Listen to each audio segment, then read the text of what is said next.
বস, সেদিন এই মেয়েটার জন্য একটা ছেলেকে ছেড়ে দিলেন, আজকে সবাই পুলিশকে ছেড়ে দিলেন। কি হয়েছে আপনার? আপনি সব কিছু ভুলে গেছেন? আপনি কি জানেন না এই পুলিশ অফিসারের জন্য আপনার ভাইয়ের ফাঁসি হবে? হ্যাঁ জানি। জানা সত্ত্বেও আপনি কেন শালাকে ছেড়ে দিলেন? যাকে আমি পাগলের মতন ভালোবাসি, যার চেহারা আমার সব সময় চোখের সামনে ভাসে, তার সামনে আমি তার বাপকে কি করে মারতে পারি বল? সামান্য কি মেয়ের জন্য দাদার সাথে আপনি বেইমানি করলেন? দাদা যদি জানতে পারে, দাদাকে আপনি কি জবাব দিবেন? সেটা আমি পরে ভাববো। তোর এখন যা তো, আমাকে জ্বালাসনি। আমরা জানি বস, আপনাকে যতই বোঝায় না কেন ওই মেয়েটা আপনার কাছে সব কিছু। এই চ।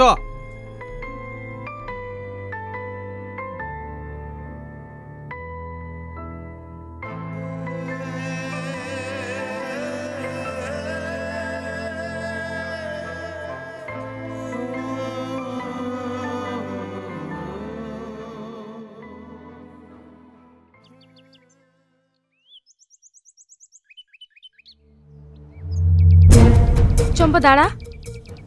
কেন রে? ওই দেখ সেই গুন্ডাটা যে আমার আব্বাকে মারতে গেছিল। তাতে কি হয়েছে? ওইসব গুন্ডা দেখে ভয় করতে হবে নাকি? চ।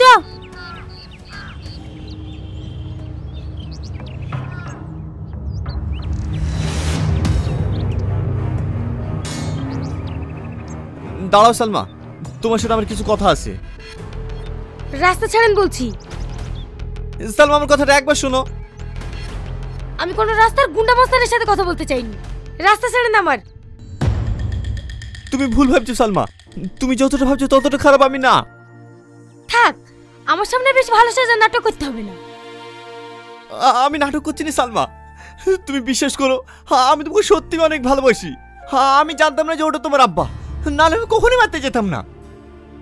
ও, তার মানে আমার আব্বা না হয়ে অন্য কেউ হলে তাকে মেরে ফেলতেন? না না সালমা, আমি ওভাবে কথাটা বলতে চাইনি। তুমি কি বলতে চাইছো আর কি বলতে চাইছো না সবই আমার বোঝা হয়ে গেছে। আর তুমি কি বললে? ভালোবাসি? এই ভালোবাসার কথাটা না তোমার মতো গুন্ডার মুখে মানায় না।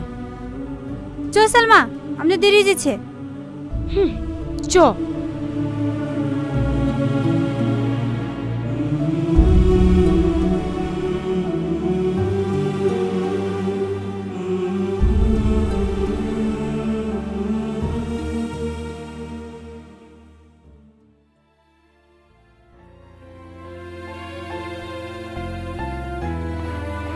দাদা। কে আপনি? আপনাকে তো চিনতে পারলাম না। আমি আজিজ, আপনার দাদা উকিল। আপনি এখানে কি করতে এসেছেন?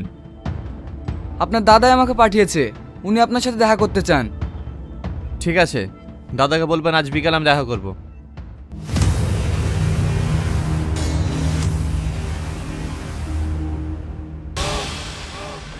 টনি, এই প্রথমবার তুই কোনো কাজে মিস করলি কেন?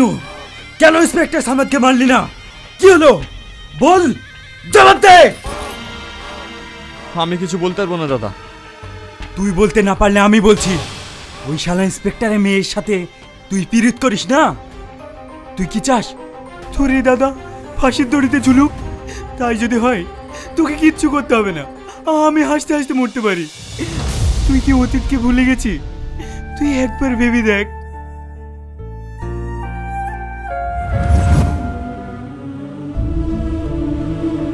এই বেজন মা, সকাল সকাল আমার দোকানের সামনে কি করিস? সর এখান থেকে, আজকে দিনটাই আমার মাটি হয়ে যাবে। কি হলো বোন, কাকে বকাঝকা করছো? এই যে বেজন মা, জন্মের কোনো ঠিক নেই, সকাল সকাল দোকানের সামনে এসে দাঁড়িয়ে আছে। এসব দোকানের সামনে আসতে দাও, ওখানে মেরে তাড়িয়ে দিতে পারো না? আরে কি করবে, এর ঘৃণা নাই, মারলেও চলে আসে।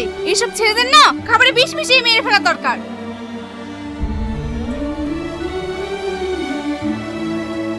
বলো ভাই, কি নেবে? একটা পাউরুটি দাও বোন।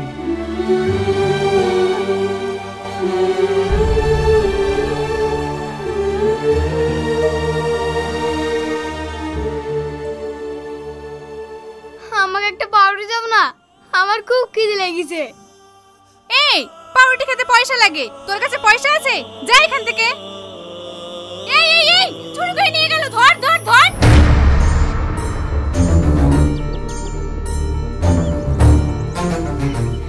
বাড়ি কোথায়? তোর আব্বার নাম কি? আমার বাড়ি ঘর আব্বা মা কেউ নেই, আমি অনাথ। খাদিস নি, আমি অনাথ। আজ থেকে তুই ছোট ভাই হিসাবে আমার কাছে থাকবি। চ।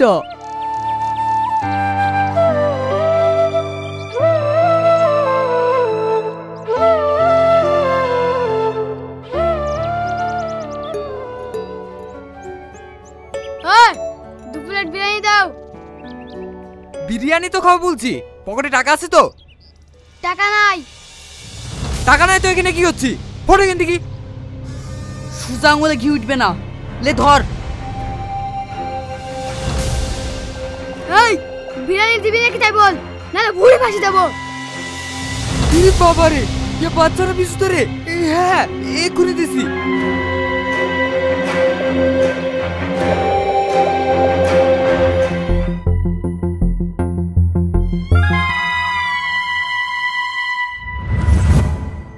কি রে, কান্না করছিস কেন?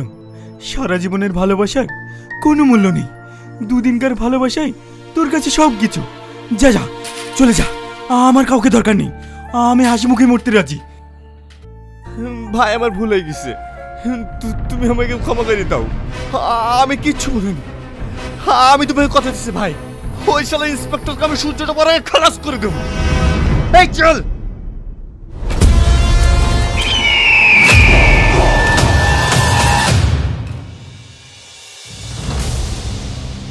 এই শালা ইন্সপেক্টর বেরাই বেরাই শালা। Shut up, mind your language. এটা একটা ভদ্রলোকের বাড়ি। এই বেশি ইংলিশ জানিস না, তোর বাপ খারাপ। কেন মার্ডার করবি? তোর তো ওটাই কাজ। কুকুরের লেজ কোনোদিন সোজা হয়? আমার বাপ একজন আইনের রক্ষক, তাকে মেরে তুই কাকে বাঁচাবি? একজন রেপিস্টকে, একটা মার্ডারারকে, যে 25টা মার্ডার আর 11টা রেপ করে জেলে আছে, তাকে বাঁচাবি? তুই জানিস তোর ভাই যে মাগুলোর বুক খালি করেছে, তারা এখন কত অনাহারে দিন কাটাচ্ছে? তুই জানিস তোর ভাই যাদেরকে মার্ডার করেছে তাদের পরিবার এখন কতটা অনাহারে দিন কাটাচ্ছে? তুই জানবি কি করে? তোর তো মা বোনই নেই, তুই মা বোনের যন্ত্রণা কিভাবে বুঝবি? কি হয়েছে সালমা? ওই দেখ আমার বাবা চলে এসেছে। মার, একজন আইনের রক্ষককে মেরে তোর রেপিস্ট ভাইকে বাঁচা। কি হলো? মার মার।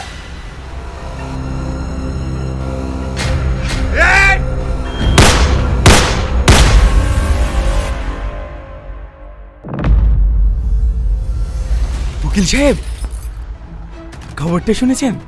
আমার ভাই টনি ওই ইন্সপেক্টরকে শেষ করে দিয়েছে। এবার আইন আমার কিচ্ছু করতে পারবে না।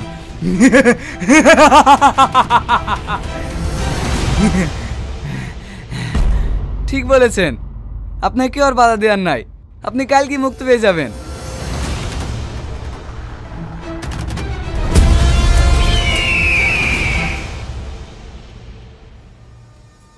মোহাম্মদ আদালত, আমি আগেই বলেছিলাম আমার মক্কেল শাকিল সম্পূর্ণভাবে নির্দোষ। ওকে চক্রান্ত করে ফাঁসানো হয়েছে, তার বিরুদ্ধে কোনো সাক্ষী পাওয়া যায়নি। তাই আপনার কাছে আমার একটা আবেদন, আমার মক্কেলকে বেকসুর খালাস দেওয়া হোক। মিস্টার রোহন, এই বিষয়ে আপনার কিছু বলার আছে? না জজ সাহেব, আমি আমার সাক্ষীকে হাজির করতে পারলাম না। আদালত এই সিদ্ধান্তে পৌঁছেছে যে আসামি শাকিল খান নির্দোষ, তার বিরুদ্ধে কোনো এভিডেন্স পাওয়া যায়নি, তাই তাকে বেকসুর খালাস দে। দাঁড়ান জজ সাহেব, শাকিল খান নির্দোষ না, সে একজন খুনি। তার সব প্রমাণ আমার কাছে।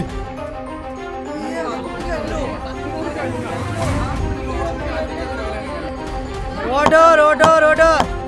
ইন্সপেক্টর সামাদ, আপনার যা কিছু বলার আছে কাঠগড়ায় এসে বলুন। আপনি যে আমার মক্কেলকে খুনি বলছেন, আপনার কাছে কি প্রমাণ আছে? প্রমাণ? আপনার মক্কেল শাকিল 25 জুলাই একই পরিবারের 4 জনকে নৃশংসভাবে হত্যা করেছে। তার ভিডিও ফুটেজ এই পেন ড্রাইভে আছে, এই নিন। এই এই অফিসার, ওই ফ্যামিলি সবাইকে শেষ করে দিয়েছি, এবার তোর ফ্যামিলিও সবাইকে শেষ করে দেবো। মহামান্য আদালত, এই আসামি যদি মুক্তি পায় তাহলে অনেক মানুষ খুন করবে। তাই আদালতের কাছে আমি আবেদন করছি এই আসামিকে যেন মৃত্যুদণ্ড দেওয়া হোক। সমস্ত সাক্ষী ও প্রমাণের ভিত্তিতে আদালত এই সিদ্ধান্তে পৌঁছেছে যে আসামি শাকিল খানকে 302 ধারায় মৃত্যুদণ্ড দেওয়া হলো। The court is adjourned. না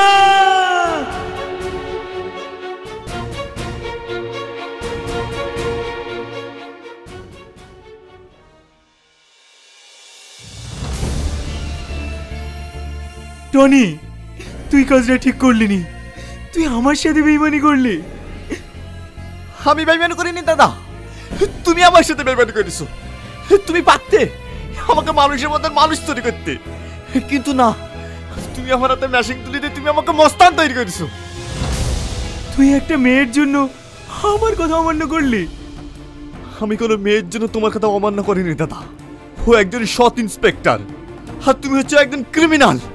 যে 25টা মার্ডার 11টা রেপ করেছে, সে ফাঁসিতে ঝুলবে না তো কে ঝুলবে? টনি! হ্যাঁ দাদা, এই সমাজকে জঞ্জাল মুক্ত করতে গেলে সৎ ইন্সপেক্টর দরকার, তোমার মতো ক্রিমিনাল না। তুমি আমাকে ক্ষমা করে দে দাদা। এই চল।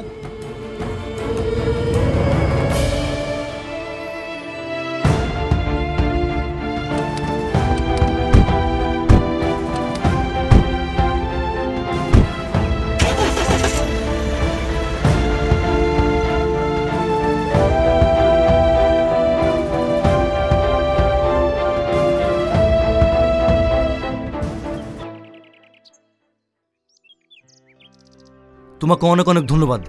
আজ তোমার জন্যই এরকম একটা দাগি ক্রিমিনালকে ফাঁসি দড়িতে ঝোলাতে পেরেছি। এই বুড়ি চল।